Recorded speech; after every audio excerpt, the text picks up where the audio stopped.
The alarm on my console screamed before I even had my coffee in hand.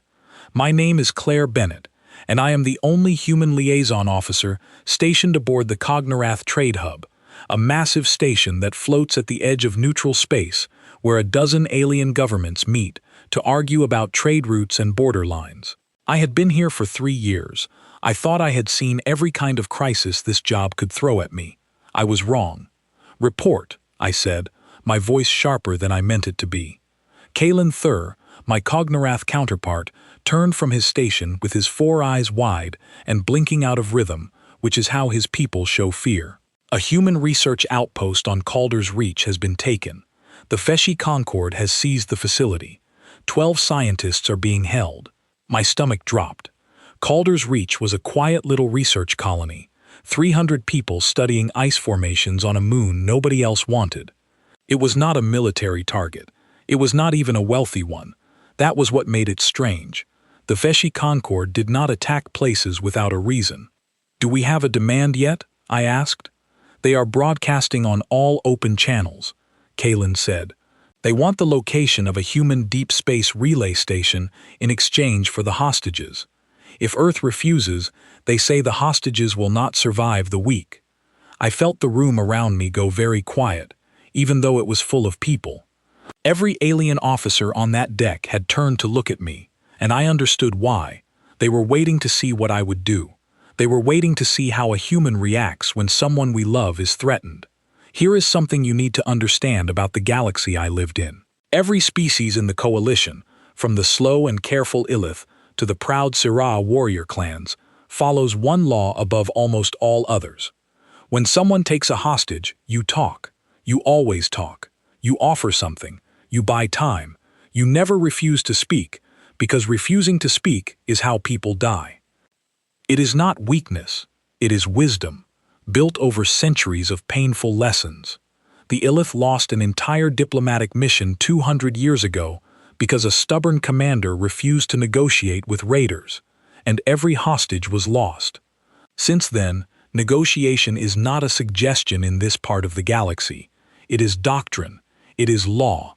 It is written into the treaties that hold the Coalition together, and humanity had never signed that treaty. "Get me a channel to Sol Command," I said. Kalen hesitated. "Claire, protocol requires that the station itself begin preliminary negotiations while we wait for your government's response. I have already drafted an opening offer. We can discuss partial coordinates, perhaps a decoy relay." "Don't," I said. "Do not offer them anything. Just get me the channel." He stared at me the way you might stare at someone who has just told you they plan to walk into traffic on purpose. But he opened the channel. It took 4 minutes to reach Sol Command, which on a network built for instant relay across star systems felt like an eternity. I stood there with my hands flat on the console, watching the connection indicator blink, listening to the murmurs of alien officers behind me discussing angles of negotiation, ransom values, acceptable losses, numbers. They were already turning my people into numbers. Then the channel connected, and I heard a voice I recognized. Admiral Renata Cade, calm, steady, the kind of voice that never seemed to rise even when the news was terrible. "Liaison Bennett," she said, "I assume you have seen the broadcast." "I have," I said. "Admiral, the station is already preparing a negotiation framework. If Earth wants to lead this, I need instructions immediately." There was a pause, not a long one but long enough that I felt it in my chest. "We do not bargain," she said. 4 words. I heard them clearly, and yet I asked her to repeat them anyway, because some part of me needed to hear it twice before I believed it. "Admiral, they are threatening to kill 12 civilians within the week." "I understand what they are threatening, Liaison Bennett. My answer does not change. We do not bargain with people who take hostages. Hold your position. Do not authorize any offer on Earth's behalf. That is a direct order." The channel closed. I stood there for a moment with my hand still on the console, and when I turned around, every alien officer on that deck was staring at me with an expression I had never seen on any of their faces before. It was not anger. It was not judgment. It was something closer to horror. They refused, Kalen said quietly, as if saying it out loud might make it less true. They refused to even open a discussion. That's right, I said. Claire. He said my name the way you might say the name of a friend who has just told you they are going to do something reckless and irreversible. Those are people's lives, 12 of your own people. How can your government simply say no and walk away? I did not have a good answer for him in that moment, because the truth was, I did not fully understand it myself yet, not the way I would come to understand it later. All I knew was the old lesson, the one every human child learns without ever being taught it directly. If you give someone what they want, when they take something from you by force, you are not buying safety, you are buying a repeat performance. You are teaching them that the price of a human life is negotiable, and once that price exists, it will be tested again and again. We are not walking away, I said. We are simply not going to do what they expect. Then what will you do? I did not know yet. That was the honest truth. I had never been part of a hostage crisis before, not one involving my own people, and certainly not one where my own government had just told an entire alien command deck that the usual rules did not apply. All I had was a strange, cold certainty settling into my bones, the kind you get right before something enormous happens, and you cannot yet see the shape of it. Around me, the alien officers began speaking rapidly among themselves, some in their own languages, some switching to the shared trade tongue we all used on the station. I caught pieces of it, words like reckless, words like unprecedented. Somewhere in the back, an Elith commander was already drafting a formal objection to file with the Coalition Council, as though this were a matter of paperwork rather than lives. I turned back to my console and pulled up everything I could find on the Veshi Concord. They were not a large faction, but they were efficient, and they had done this before, always with smaller, weaker governments, who paid quickly and quietly to avoid embarrassment. They had clearly expected Earth to behave the same way. A quick trade, a relay location for 12 lives, over within a day, forgotten within a month. They had miscalculated. I did not know yet how badly. A new alert flashed on my screen, and I felt Kalen lean over my shoulder to read it with me. It was a status update from the Sol Command network, nothing dramatic on its surface, just a single line confirming that a vessel had departed Earth space under a classification I did not recognize. No destination listed, no diplomatic clearance requested, no flight plan filed with the Coalition Traffic Authority, which every single ship crossing neutral space was required to do by law. "What is this?" Kalen asked, pointing at the unfamiliar classification code. "I don't know," I said, and that was true, but I felt something tighten in my chest, something between fear and a strange, quiet relief, because whatever that ship was, it was already moving, and it was moving fast, and it was moving in the direction of Calder's Reach. The Coalition Council chamber, 3 decks below where I stood, was already in an uproar. I could hear it even through the walls, voices raised in a dozen different languages, all of them asking some version of the same question. How could a species let its own people die rather than talk? What kind of government does that? What kind of people are they protecting? And from what? I did not go down to answer them, not yet. I stayed at my console, watching that unclassified ship's transponder blink steadily across the display, watching it slip past checkpoint after checkpoint without ever once requesting permission, as if permission were something that belonged to a conversation Earth had already decided not to have. Behind me, Kalen's voice was quiet now, almost gentle. "Claire, whatever this is, whatever your people are doing, I hope you understand what it will cost if you are wrong." I did understand that. I understood it completely. And still, for reasons I could not fully explain to him in that moment, I found myself hoping, with a certainty that surprised me, that we were not wrong at all. The hum of the station around me kept going, indifferent to the fear in the room, and somewhere out past the edge of charted space, 12 scientists sat in a room they did not choose to be in, waiting for a rescue they did not yet know was already on its way. I had no idea, standing there, just how loud the galaxy was about to get. The unclassified ship kept moving, and within an hour, Half the coalition seemed to know about it.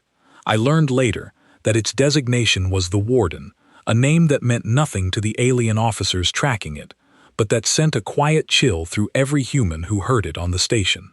The Warden was not a warship in the traditional sense. It carried no massive guns, no fleet behind it, nothing that would have registered as a serious threat on a standard coalition threat assessment. And yet it moved with a kind of purpose that made every alien tracking station along its path nervous in a way they could not quite explain. Ambassador Ryla of the Illith delegation arrived on my deck less than 2 hours after Sol Command's refusal, moving with the quick, gliding steps of her people, her long robes trailing behind her like a second shadow. She did not bother with the usual greetings. "Liaison Bennett, I need an explanation, and I need it now," she said. "My government has received 17 separate messages from smaller factions across this sector asking whether humanity intends to start a war. A single unregistered vessel bypassing every checkpoint in neutral space is not a small matter. It is being read as an act of aggression." "It is not an act of aggression," I said. "It is a response to an act of aggression." "There is a process for that," Rila said, her voice tight with the particular frustration of someone who has spent her entire career building systems designed to prevent exactly this kind of thing. "There are frameworks, there are established channels for hostage recovery that every species in this coalition, including your own government, agreed to respect when Earth joined our trade agreements. Your people cannot simply decide, on a single afternoon, that none of that applies to them. With respect, Ambassador, my government never fully agreed to those frameworks when it came to hostage situations. We signed the trade agreements. We did not sign a promise to negotiate with people who take our citizens by force." She stared at me, and for a moment I saw something behind her, composed alien features that looked almost like fear. Not fear of the Warden itself, not exactly, fear of what it represented, fear of a species that had quietly, calmly, opted out of one of the oldest rules the galaxy had ever agreed upon, and had done so without asking anyone's permission. "Do you understand what you are risking?" she asked. "If your vessel arrives at Calder's Reach and acts without authorization, and the hostages are harmed as a result, the blame will not rest only with the Veshi Concord, it will rest with Earth. Every government in this coalition will say that your people chose their own methods over the lives of your own scientists." I wanted to tell her she was wrong, but the truth was, I did not know for certain that she was. I had never seen anything like this before. All I had was that same cold, quiet certainty that had settled into me hours earlier, the feeling that this was not recklessness, that somewhere back on Earth, people far more experienced than me had made a calculation I did not yet fully understand, and that the calculation was not about whether the hostages would survive, but about what kind of galaxy humanity wanted to live in. News of the Warden's approach spread fast across every channel the station monitored. I watched, almost helpless, as smaller trade factions began pulling their ships out of any system near Calder's Reach, as if a single human vessel might somehow ignite a wider conflict that would swallow half the sector. Coalition news networks, the ones broadcast in a dozen languages simultaneously, ran the story on a constant loop. Humanity refuses to negotiate. Human vessel bypasses coalition checkpoints. Hostage lives reportedly at risk as Earth ignores diplomatic protocol. I sat in the observation lounge that evening, the one with the wide viewport looking out over the star field, because I needed a moment away from the noise of the command deck. Kalen found me there, carrying 2 cups of something warm, one of which he handed to me without a word. "You look tired," he said. "I am tired," I admitted. "I have spent all day defending a decision I didn't make, and don't fully understand."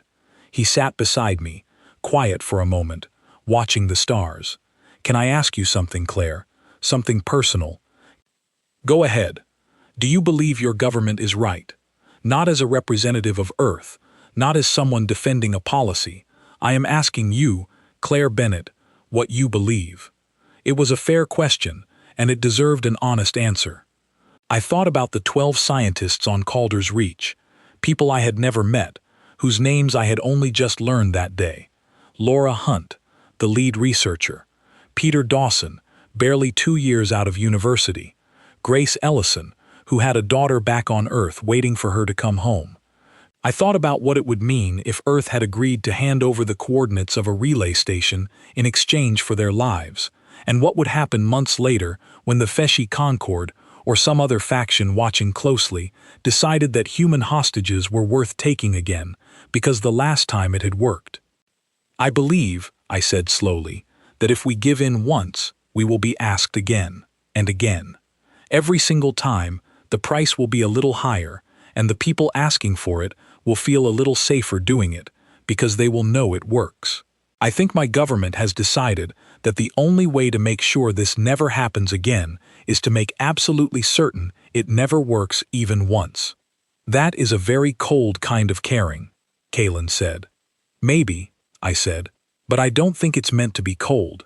I think it's meant to be a promise that no matter what happens, taking a human hostage will never, ever pay off. He was quiet again, turning his cup slowly in his four-fingered hands.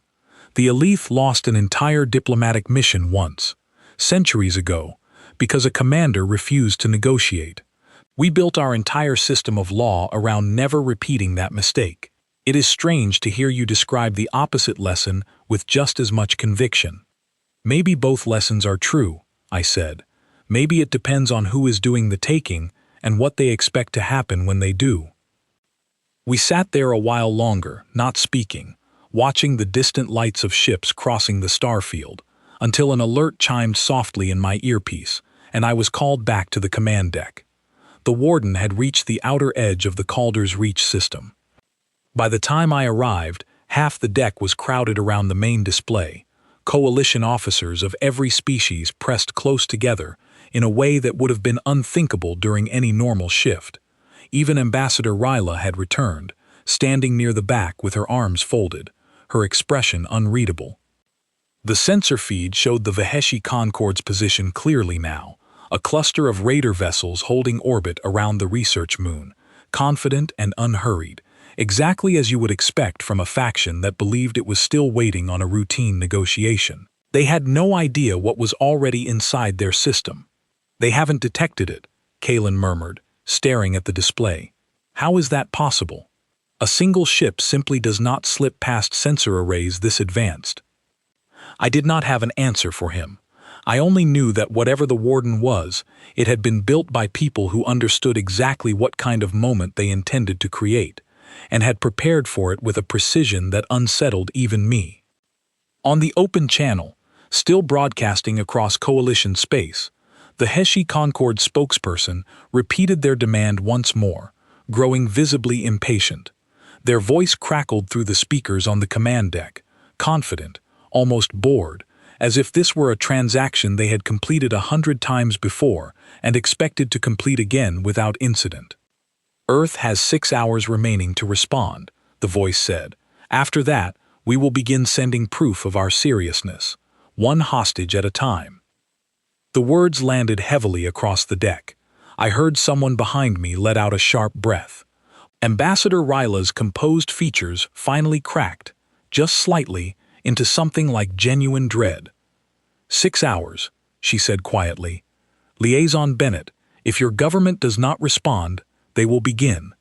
They won't need 6 hours, I said. She turned to look at me, and I realized I had said it with more confidence than I actually felt. But somewhere deep down, watching that single, quiet marker already sitting inside the HFY Concord's own system, unnoticed and unchallenged, I believed it completely. The room fell into an uneasy silence, broken only by the low hum of the station and the distant, oblivious voice of a raider spokesperson who still believed he held all the power in this conversation. He did not yet know that the conversation, as far as Earth was concerned, had already ended hours ago. What was coming next was not a negotiation. It was an answer. Word of the standoff reached the Coalition Council chamber before I did, and by the time I walked through its towering doors, the argument was already loud enough to hear from the corridor outside. Representatives from a dozen governments stood at their podiums, some seated, some pacing, all of them speaking over one another in a chaotic overlap of languages that the translation system struggled to keep up with. I caught fragments as I entered. Reckless, unlawful, dangerous precedent. A Serra delegate, tall and broad-shouldered, his voice booming louder than the rest, was midway through a speech about how Earth's actions threatened the very foundation of coalition law.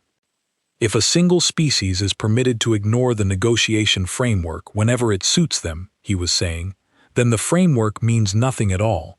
Any government could invoke the same excuse tomorrow.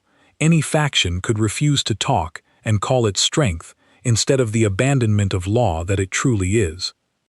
A murmur of agreement rippled through the chamber.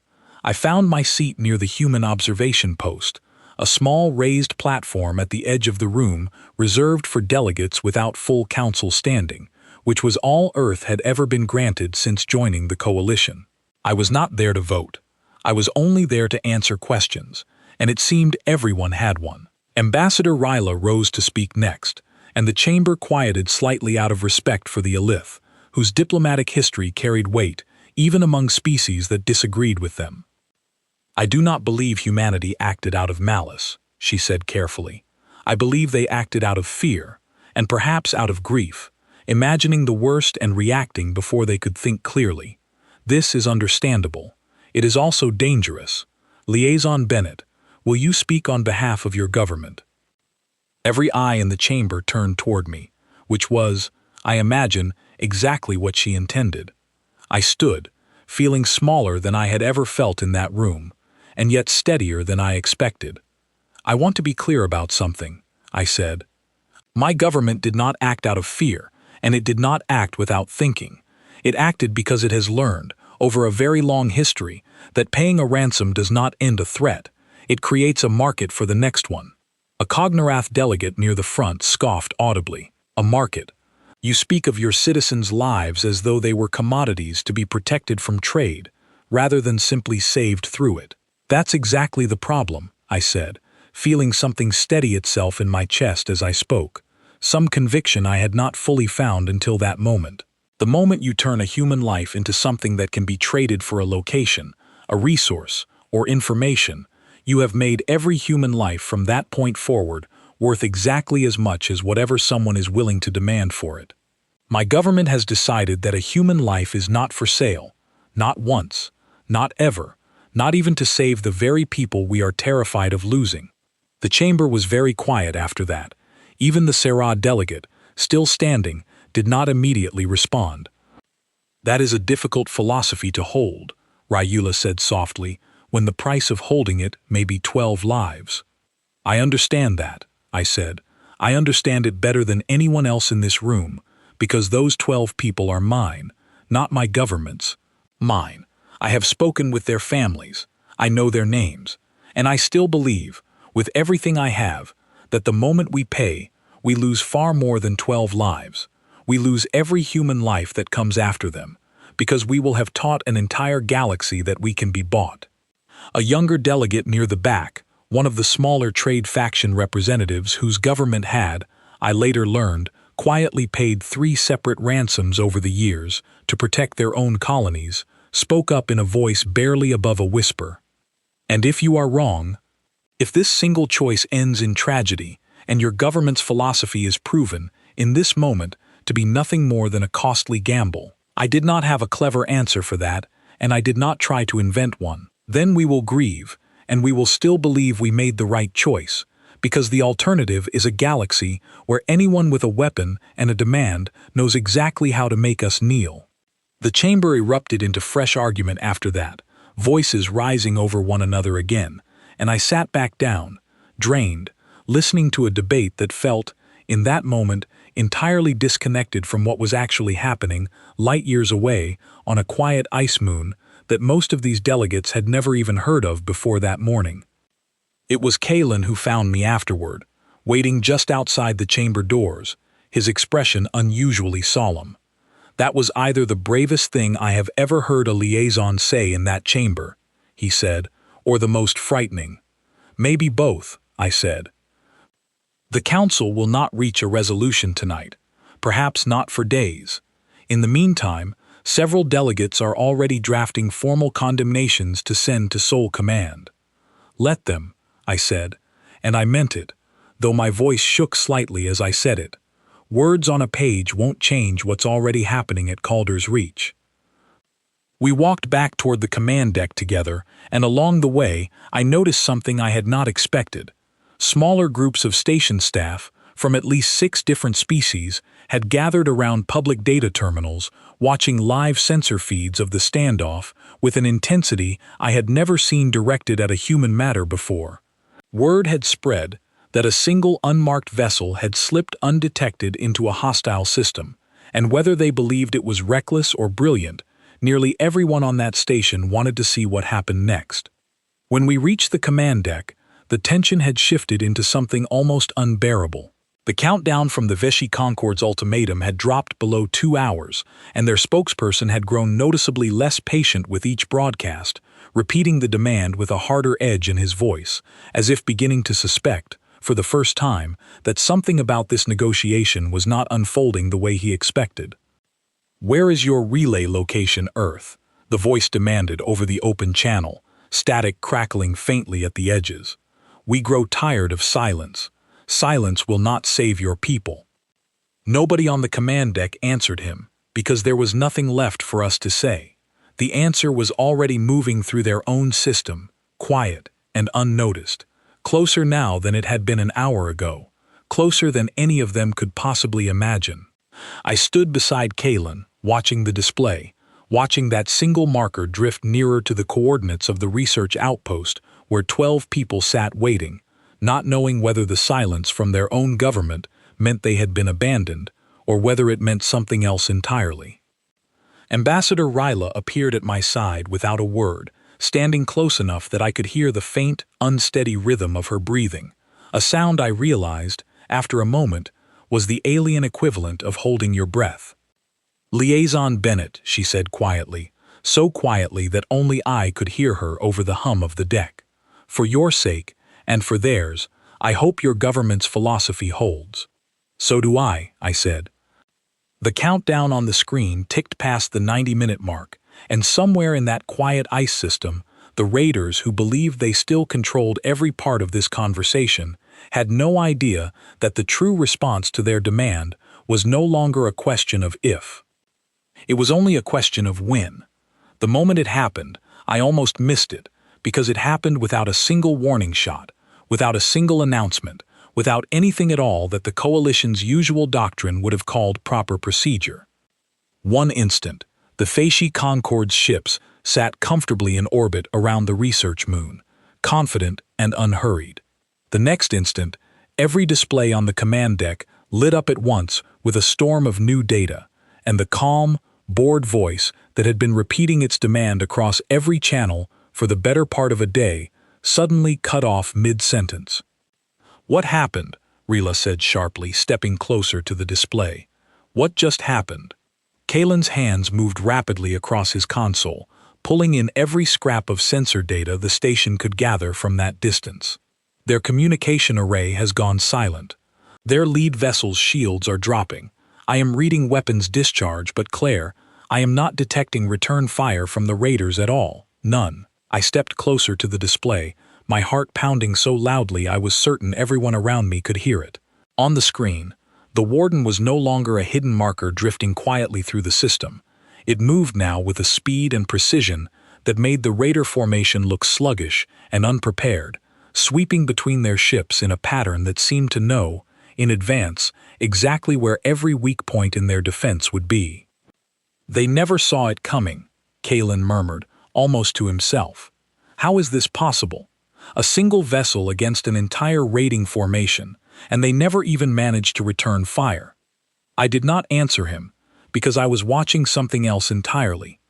A secondary feed had opened on the display, patched in through a channel our own systems did not normally have access to, and for a moment I realized with a strange, cold clarity that someone aboard the Warden had chosen to let us watch. The feed showed the interior of the research outpost itself, dim emergency lighting flickering across a long hallway, and for a horrible second I feared the worst. Then I saw them, figures moving quickly through the corridor, calm and controlled despite the chaos, and among them, unmistakably, the 12 scientists of Calder's Reach, no longer restrained, no longer surrounded, being guided swiftly toward an evacuation point by people who moved like they had rehearsed this exact scenario 100 times before. "They're alive," I breathed. "Kalen, they're alive." Ambassador Rayla stood frozen beside me, her 4 eyes fixed on the screen, her earlier composure entirely gone. This cannot be a rescue operation of this scale, carried out by a single unmarked vessel, without a single hostage harmed. It should not be possible. And yet, Kalen said quietly, here it is. On the main display, the Raider formation was scattering now, ships breaking away from orbit in every direction, their earlier confidence replaced entirely by panic. Whatever the Warden had done in those first crucial moments, it had clearly shattered whatever advantage the Veshy Concord believed they held. Their spokesperson's voice returned briefly to the open channel, no longer calm, no longer bored, stumbling over words in a language I did not recognize before switching hurriedly to the shared trade tongue. "This is a violation," he said, his voice cracking with something between fury and disbelief. "This is an act of war. Earth has broken every rule of engagement recognized by this coalition." Nobody on our command deck answered him. There was nothing to say. The rules he was invoking were rules Earth had never agreed to follow in a hostage situation, and everyone on that deck now understood, with total clarity, exactly what that refusal had meant. I watched the secondary feed as the last of the scientists were guided aboard a small shuttle, the door sealing behind them, and a moment later, the feed cut to a brief external view of the Warden itself, sleek and quiet against the stars, already turning away from the scattering Raider ships without a single wasted motion, as if the entire engagement had been nothing more than a formality it needed to complete before moving on to its actual purpose. "They're extracting," Kalen said, watching the shuttle's trajectory. "Claire, the hostages are safe, all 12. I'm reading no casualties among them at all."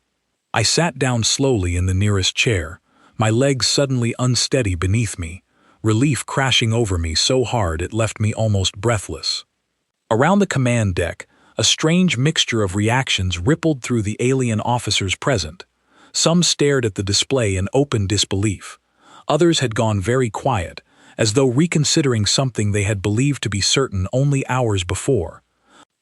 Ambassador Rila lowered herself into the seat beside mine, her earlier fire entirely spent, replaced now by something quieter and more thoughtful. "I do not know what to make of what I have just witnessed," she admitted.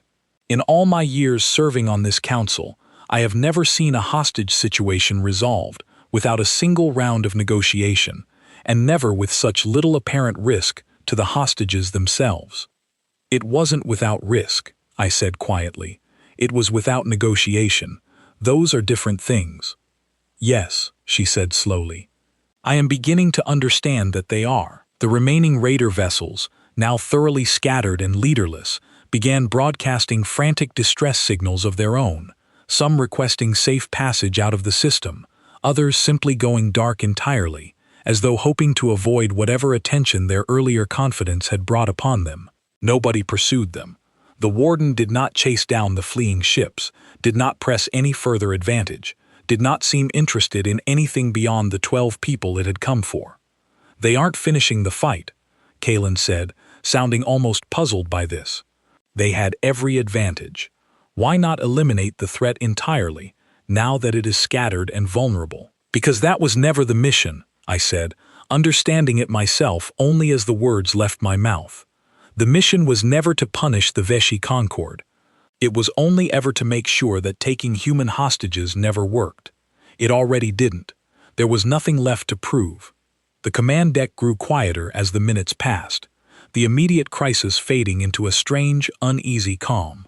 I stayed at my post long after the shuttle carrying the 12 rescued scientists disappeared into a safe jump corridor, bound for the nearest coalition medical station, watching the empty space where the standoff had unfolded only an hour earlier. Kalen sat beside me for a long while without speaking, and when he finally did, his voice was quiet, almost reverent. I have spent my entire career believing that negotiation was the only thing standing between order and chaos in this galaxy, he said. Watching this, I find myself wondering whether it was never negotiation at all.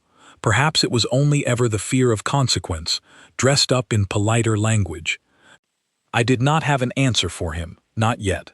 I was still too full of relief, too tired from the fear of the last 2 days, to think clearly about what any of it meant for the wider galaxy, beyond the fact that 12 people I had come to think of, almost without realizing it, as my responsibility, were finally safe.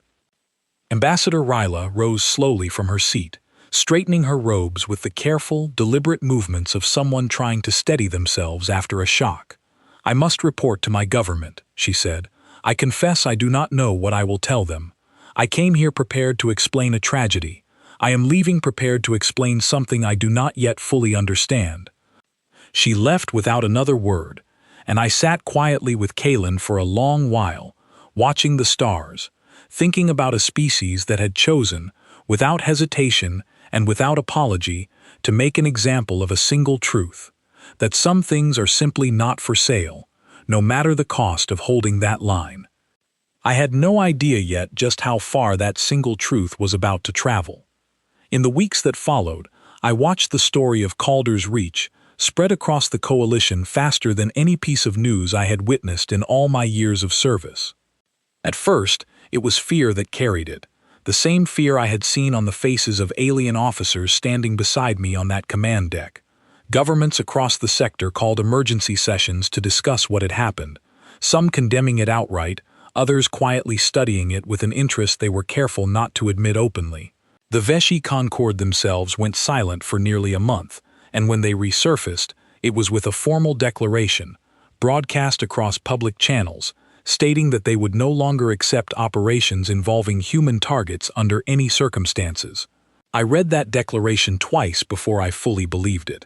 A raiding faction, one that had built its entire existence on the profitable business of taking hostages, had decided that human hostages were simply not worth the risk anymore. They were not the only ones. Over the following months, smaller factions across the region, groups that had once treated ransom demands as a routine and profitable trade, quietly began excluding human colonies and outposts from their target lists entirely.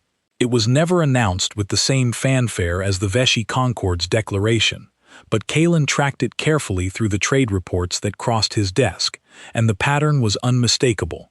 Human targets simply stopped appearing. I remember the day Kalen showed me the numbers. 3 months after Calder's reach, both of us standing at the same console where the crisis had first unfolded. "Look at this," he said, pointing to a chart tracking hostage incidents across neutral space. "There have been no reported attempts against human personnel or colonies since the incident, none.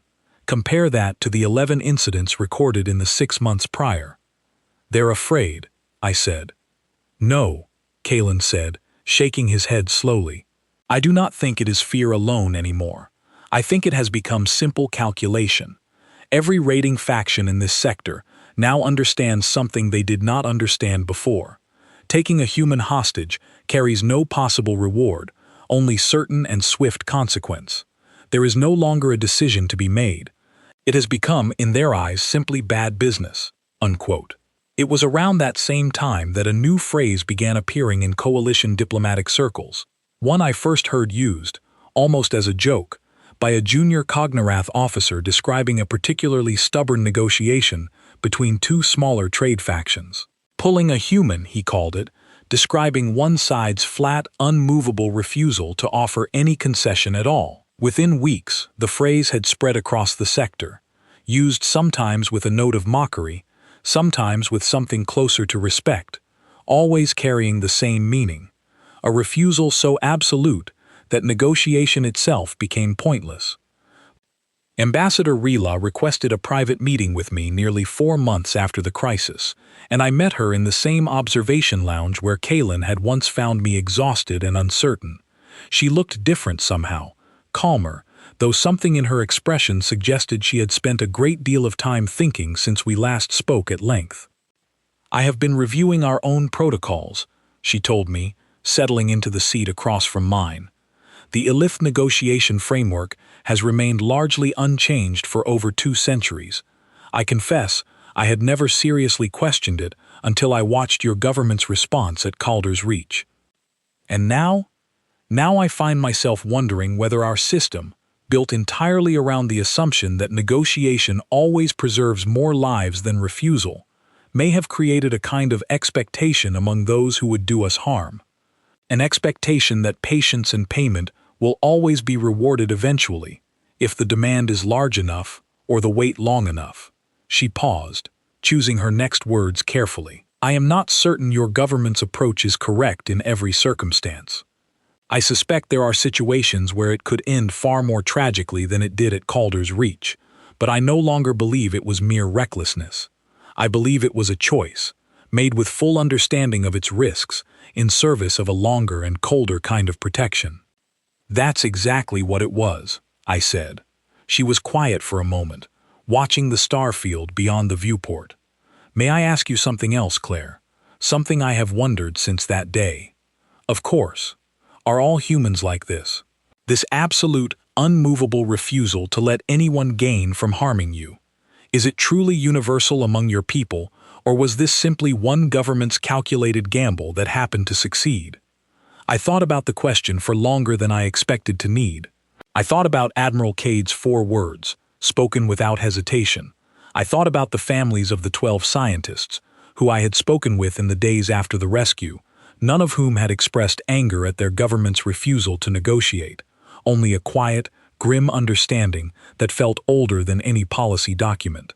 I thought about how natural it had felt, once I stopped being afraid long enough to really consider it, that this was simply how my people had always handled this particular kind of threat, long before any of us had ever left our own solar system. We're not cruel, I said finally. I want you to understand that first. We don't refuse to negotiate because we don't value the lives being threatened. We refuse because we value them too much to let anyone believe those lives can be purchased. I think that's the part the rest of the galaxy finds hardest to understand. It isn't that we don't care, it's that we care so completely we refuse to let that caring become a weakness someone else can use against us. Ryla considered this for a long moment. A strange kind of love, she said eventually, fierce enough to look like coldness from the outside. Maybe that's exactly what it is, I said. She rose to leave shortly after that, pausing at the door of the lounge to look back at me one final time. I believe history will remember what happened at Calder's Reach, for a very long time, Liaison Bennett. Not simply as a rescue, but as the moment this coalition learned something new about the species it invited to its table. I am not certain yet whether that lesson will make this galaxy safer, or simply more careful around a people it no longer fully understands. Perhaps, in the end, those are the same thing. She left, and I stayed in the lounge a while longer, thinking about Laura Hunt, and Peter Dawson, and Grace Ellison, all of whom had returned safely to their work within weeks, almost as though nothing at all had happened to them, though I knew better than that. I thought about Admiral Cade's calm, steady voice, and the terrible weight she must have carried in making that decision so quickly, so certainly, knowing full well that if she had been wrong, 12 people would have paid for it with their lives, and she would have carried that forever. I thought, too, about the Fesci Concord's own quiet declaration, an entire faction built on profiting from fear, admitting in the end that there was one kind of fear even they could not profit from. And I thought about that strange new phrase spreading through coalition trade circles, spoken sometimes as an insult and sometimes as a warning, carrying within it an entire philosophy the rest of the galaxy had never encountered until we forced them to. Pulling a human. It was not a phrase about strength, not really, though I understood why it looked that way from the outside. It was a phrase about certainty, about a line drawn so firmly and so completely that no negotiation, no matter how reasonable it sounded, could ever move it even an inch. Years later, long after I had left my post on the Cognarath trade hub and returned briefly to Earth, I would still hear that phrase occasionally, used by traders and diplomats who had never once set foot near Calder's Reach, who knew the story only as a piece of galactic history repeated so many times it had begun to feel like legend rather than memory. Some told it as a warning to their own children about the dangers of provoking a species that refused, on principle, to ever be bought. Others told it more quietly, almost with a kind of respect, as an example of what it truly meant to protect something without condition. I only ever told it one way, because I was there, and I remembered every hour of it clearly. I remembered the fear on Kalen's face, and the disbelief on Ambassador Rylaw's, and the quiet, unshakable calm in Admiral Cade's voice when she said those 4 words that changed how an entire galaxy understood us. We do not bargain. It was never really a threat. It was a promise, the kind my people had always kept, long before the stars ever knew our name, and long after that single, quiet day at Calder's Reach. The rest of the galaxy finally understood exactly what that promise was worth.